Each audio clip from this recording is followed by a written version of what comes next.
अस्सलाम वालेकुम नाज़रीन। आज हम पढ़ेंगे ऑटोमन एम्पायर के बारे में।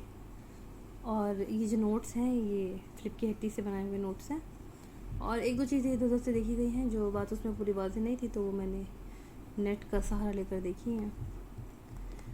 तो the Arab lands as the Turkish provinces, ये इसी हेडिंग से उसके अंदर है। सबसे पहले है in 1300 the Ottoman empire started in Anatolia. इस एम्पायर की जो स्टार्ट होता है, ये स्टार्ट होती है अनातोलिया से 1300 में।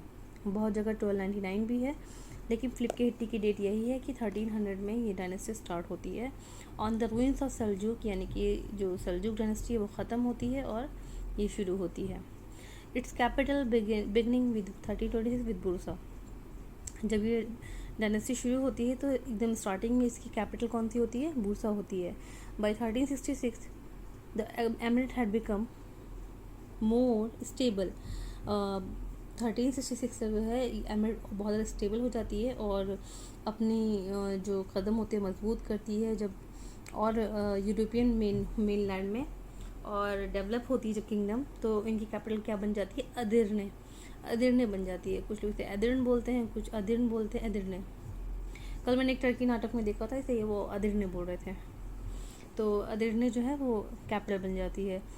उसके बाद द कॉन्क्वेस्ट इन 1453, ये सबको पता हुआ कि 1453 में जब इस्तांबुल की फतेह होती है मोहम्मद फ़ातिह दोम के थ्रू, उसके बाद इनकी जो कैपिटल होती है वो इस्तांबुल बन जाती है, कॉन्स्टेंटिनोपल यानी कि। तो फ़िलहाल फ्लिप के हिट्टी में 3 कैपिटल का दिखाया हुआ है, पहली बुरसा, दूसरी एदिरने, फिर कॉन्स्टेंटिनोपल। और कुछ बुक्स में इस तरह दिया हुआ है कि बुरसा से पहले जो इनकी कैपिटल थी वो सोगुत थी पहले, और सोगुत यानी कि सोगुत के बाद बुरसा बनी, बुरसा के बाद अदिरने, और फिर उसके बाद कॉन्स्टेंटिनोपल। इस चार बताते हैं, और फिलिप के हिट्टी में ये 3 हैं। अब ये इनका ऑटोमन का जब तक उरूज माना जाता है, अहम ज़माना माना जाता है, तब तक ये जीनियोलॉजिकल टेबल है। सबसे पहले उस्मान खान है, 1299 में ही ये हो गए थे। फिर उसके बाद उर खान, फिर मुराद अव्वल जिन्होंने यानीचेरी फॉर्म की है। फिर उसके बाद मुराद अव्वल के बाद बायज़ीद के बाद मोहम्मद फर्स्ट, इनको सोल रूलर कहा जाता है। फिर मुराद दोम, फिर मोहम्मद दोम, फिर बायज़ीद दोम। अच्छा, यहाँ पे बायज़ीद दोम इसलिए अहम है क्योंकि ये वालिद है सलीम अव्वल के। सलीम अव्वल जो कि कॉन्करर हैं, कहाँ के? इजिप्ट के। उसके बाद सलीम अव्वल इसलिए अहम है क्योंकि वो सुलेमान अव्वल यानी कि द लॉ गिवर के वालिद हैं, इसलिए ये अहम है। और मुराद दोम कौन है? मोहम्मद फ़ातिह यानी कि दोम के वालिद हैं। तो ये याद रखने वाली बात है क्योंकि ये पूछ सकते हैं कि इनके फादर कौन थे। तो मोहम्मद दोम जिन्होंने कॉन्स्टेंटिनोपल फतेह किया था, तो इनके फादर जो हैं वो मुराद दोम हैं, और सलीम अव्वल के फादर बायज़ीद दोम हैं, और सुलेमान अव्वल के फादर सलीम अव्वल हैं। और ये मोहम्मद अव्वल जो हैं ये सोल रूल के नाम से जाने जाते हैं, और मुराद अव्वल जो हैं 1359 से इनका रूल शुरू होता है। इन्होंने जनीसरी फौज जो है फॉर्म की थी। और एटलीस्ट ये सीक्वेंस अगर हम याद रखेंगे ना, ये दोम इसके अंदर ऑलमोस्ट ये काफ़ी सारे अव्वल दोम आ गए हैं, मुराद, बायज़ीद, मोहम्मद। तो जो पेपर में ज़्यादातर आते हैं ना, इनको क्रोनोलॉजिकल ऑर्डर में लगाने वाले, तो हो सकता है कि काफ़ी हद तक सॉल्व हो जाएं। अब आगे पढ़ते हैं। On the Arab states in North Africa were in the 16th century drawn within the orbit of the 16th Turkish crescent of these. Algeria was the first in 1518, the year after the conquest of Egypt. Khairuddin Barbarossa and his brother, two Ottoman corsairs of Greek birth, invaded the land warded of Spanish encroachment and bestowed it upon the Sublime Porte. बहरहाल, और जो दीगर अरब lands हैं यानी कि north Africa के, तो 16th century में क्या हुआ कि ये जो मतलब अभी इनका जो क्रिसेंट मून किसे बोलते हैं, जो अभी उभर रहा है ना, यानी कि जो नया चांद निकलता है उसे बोलते हैं। तो यहाँ पे क्रिसेंट मून से मुराद ये है कि अभी जो टर्किश हुकूमत अभी उभर रही है, यानी कि अभी जो ये बढ़ रही है, अभी बढ़ती हुई जो ये टर्किश हुकूमत है, अब इनके अंदर कौन से स्टेट्स आ जाते हैं? नॉर्थ अफ्रीका के अल्जीरिया आ जाते हैं, और अल्जीरिया जो है इनके अंदर आ जाती है, और तुनीस भी आ जाती है। तो इसका जो सहरा जाता है वो किसके सर जाता है? खैरुद्दीन बरबरूसा के सर जाता है। खैरुद्दीन बरबरूसा कौन होता है? वैसे तो ये एक बहरीन कज़ाक के तौर पे जाना जाता है, लेकिन बाद में क्या होता है कि इसके अंदर बहुत ज़्यादा सलाहियतें होती हैं, और अपनी सलाहियतों की वजह से ये चीफ ऑफ नेवी का जो लक़ब है इसको मिल जाता है, और ये लक़ब इसको कौन देते हैं? उस्मानी देते हैं, और ख़ास तौर से सल्तनत उस्मानिया का जो सुल्तान सुलेमान है वो देते हैं। 1480 में ये पैदा होते हैं। कहाँ पे? ये यूनान के थे, और इनकी वालदा ईसाई थी और वालिद तुर्क कबीले से थे इनके। इनका असल नाम खिज़र बिन याकूब था और खैरुद्दीन का लक़ब था, और ये खैरुद्दीन लक़ब इनको किसने दिया था? सुल्तान सुलेमान ने ही दिया था इनको ये लक़ब। होता क्या है, 1516 में खैरुद्दीन, यहाँ पे जिक्र है ना Khairuddin and his brother, Khairuddin और इनके भाई होते हैं। इनके भाई का नाम मैंने बाद में नेट पे देखा था, इनके भाई का नाम होता है इरूज। और ये जो एरियाज़ है स्पेनिश इंक्रोचमेंट यानी कि अल्जीफ इस एरिया को कहा गया है, इस पर ये लोग हमलावर होते हैं, ये दोनों भाई, और हमलावर होते हैं। तो क्या होता है, इसमें इनकी फतह होती है इन दोनों भाइयों की, और इसका फ़ायदा जो है सल्तनत उस्मानिया उठाती है। और क्या होता है, इसका फ़ायदा उठाती है तो कैसा होता है, इनका असर रसूख और ज़्यादा गहरा हो जाता है, और शुमाली अफ्रीका में अपना असर रसूख गहरा करने के साथ साथ ये लोग वहाँ के एरियाज़ को अपने अंदर शामिल कर लेते हैं, और इस तरीके से इनका जो असर रसूख है वो शुमाली अफ्रीका में बढ़ जाता है। तो ऐसे थोड़ी बढ़ जाएगा, साथ में क्या करते हैं ये जो बारबरूसा होते हैं और जिनके भाई होते हैं, इनको साथ में गवर्नरी भी देते हैं। बहरून यानी मेडिटेरियन सी जो होते हैं, इसकी गवर्नरी मेडिटेरियन की गवर्नर बारबरूसा को दे देते हैं, और इनके भाई को अल्जीयर्स का गवर्नर बना देते हैं, और इनकी माली मदद भी करते हैं। और इस तरीके से ये दोनों भाई जो होते हैं ये सल्तनत उस्मानिया के बिल्कुल पक्के एडमायरर बन जाते हैं, बहुत उनके वफ़ादार बन जाते हैं। बाद में चार्ल्स पंजुम शायद नाम होता है उसका, चार्ल्स फिफ्थ, जो कि स्पेन का रूलर होता है, वो उसको लालच भी देता है, लेकिन फिर भी जो है वो सल्तनत उस्मानिया से गद्दारी नहीं करते हैं दोनों भाई। बहरहाल इन्हीं की फतूहात के नतीजे में जो है तुनीस और अफ्रीका जो है वो सल्तनत उस्मानिया को मिलता है।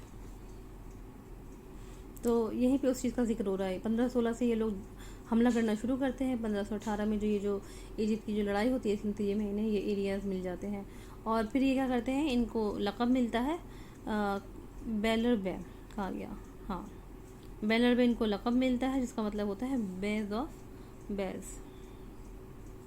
और ट्यूनिस इन 1534 खैरुद्दीन जो है वो टेम्परली ऑक्यूपाइड ट्यूनिस इन 1534 में ट्यूनिस को भी ऑक्यूपाइड कर लेते हैं।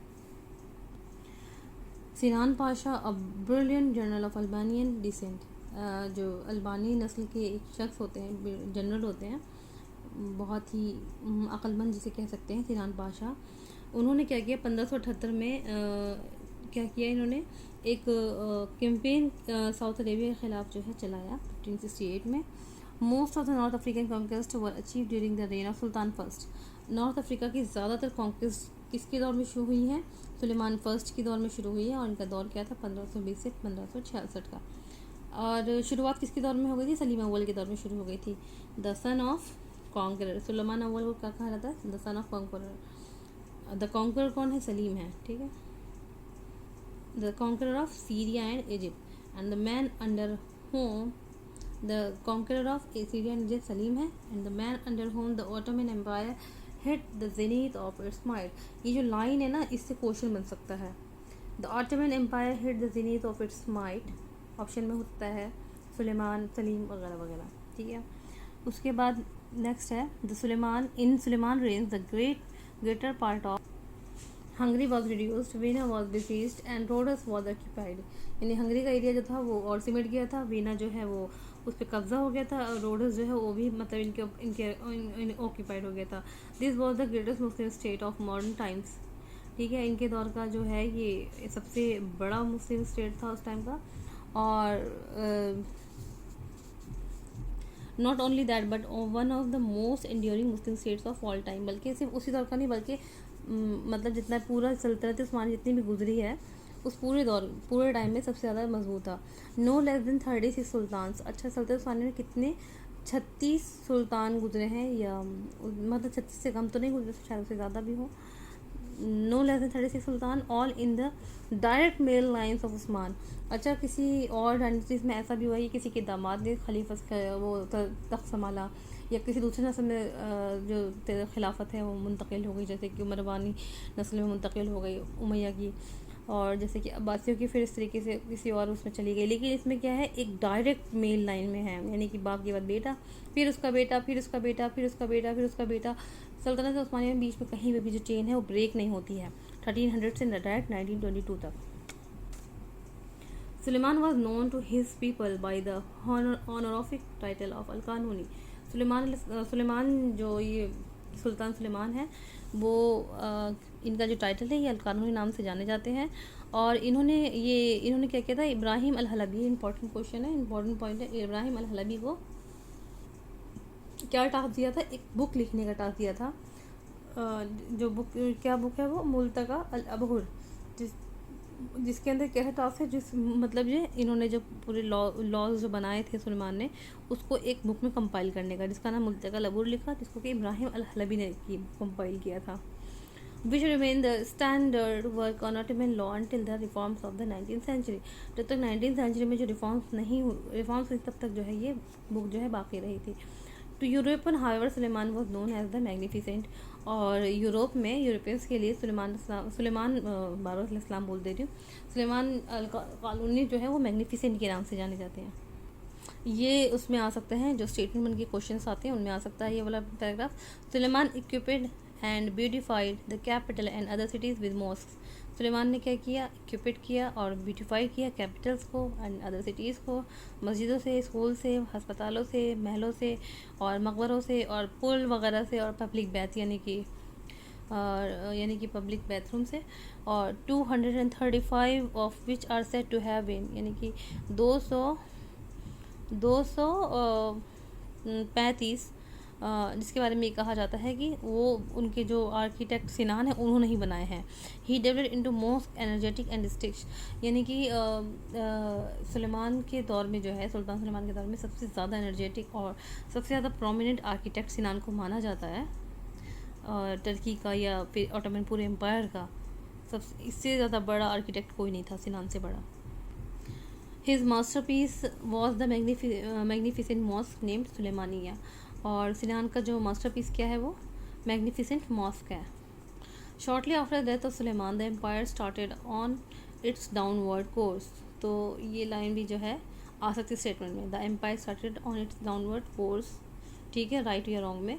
अ course that was both long and tortuous, मतलब इतना बड़ा दौर जो ये चल रहा था एकदम उरूज का, इसकी डेथ के साथ जो है अभी डिक्लाइन की तरफ जाने लगा। The failure of the second attempt on Veena in 1683 may be considered as marking the beginning of the end. Turkey's expansion in Europe made no further progress. और ये क्वेश्चन बन सकता है और मे भी शायद आया भी है ये question, I am not sure, मुझे ऐसा लग रहा है कि क्वेश्चन आया है कि 1683 में जो वीना पर काबिज होने का जो अटैम्प्ट फेल हुआ था, ये एक तरीके से ये इख्तिताम था, ये जो टर्की हुकूमत है उसके एक्सपेंशन का एक तरीके से ये इख्तिताम था। तो ये भी क्वेश्चन में आ सकता है, ये तो पेपर में आया हुआ भी है। एट दैट टाइम, अब ये जो वक्त चल रहा है ये वाला टाइम, दे यानी कि दे में कौन कौन आते हैं, France, England, Austria and Russia, ये लोग आते हैं। इन्होंने क्या कहना शुरू कर दिया, इन्हें sick man of Europe. Of the Arab lands those of North Africa were the first to be lost to the Ottoman empire. और नॉर्थ अफ्रीका के इलाकों में सबसे पहला क्या था, नॉर्थ अफ्रीका जो है वो फर्स्ट था ऑटोमन एम्पायर का जो उनके हाथ से निकला। और फिर नॉर्थ अफ्रीका में भी किया था। Algeria was the first of the Arab states to be detach from the empire, सबसे पहले अल्जीरिया जो है एम्पायर से अलग हुआ। और ये कब हुआ था, 1830 में। और फिर 18 साल बाद में क्या हुआ था, ये जो है फ्रेंच टेरिटरी बन गया, यानी कि अल्जीरिया। उसके बाद द ईस्टवर्ड, अगर हम ईस्ट की तरफ बढ़ते हैं नॉर्थ अफ्रीका में, तो of empirical France resulted in 1881 in the occupation of Tunis. तो 1881 में ट्यूनिशिया जो था वो जो है वो फ्रांस का ऑक्यूपेशन हो गया वहाँ पर। In world war first Ottoman were allies with, world war first में क्या था, इन कुछ अलाइज होती हैं दोनों तरफ से, तब फिर उसके बाद जंग हुई थी। तो एक तरफ कौन कौन से थे, ऑटोमन्स थे, और उन्होंने अलाइज के साथ किया था सेंट्रल पावर के साथ। सेंट्रल पावर के अंदर कौन कौन से आते हैं, Germany, Austria and Ottomans and Bulgaria, ये सब एक साथ थे। और फिर किसके अगेंस्ट से, France and British Empire United Kingdom के साथ। ये फर्स्ट वर्ल्ड वॉर में थे. Appointing an Ottoman pasha to act an advisory over Egypt and leaving an army of occupation consisting of some 5,000 janissary. Selim spent a few days in Cairo. अच्छा, appointing an Ottoman pasha. Ottoman pasha को क्या किया था इन्होंने, Egypt के ऊपर तैनात किया था और फिर उसको वहीं पर छोड़ दिया था. An army of occupation consisting of some 5,000 janissary, 5,000 janissary army के साथ. और फिर सलीम ने क्या किया था, ये वहाँ पे छोड़ कर आए थे और उसके बाद क्या किया था इन्होंने, कुछ दिन जो है काहिरा में गुजारे और उसके बाद वहाँ से वो अपनी कैपिटल लौटे. किसके साथ, एक शेडो प्ले के साथ लौटे. ये क्वेश्चन बन सकता है कि शेडो प्ले के साथ कौन लौटा था, तो वो सलीम लौटे थे.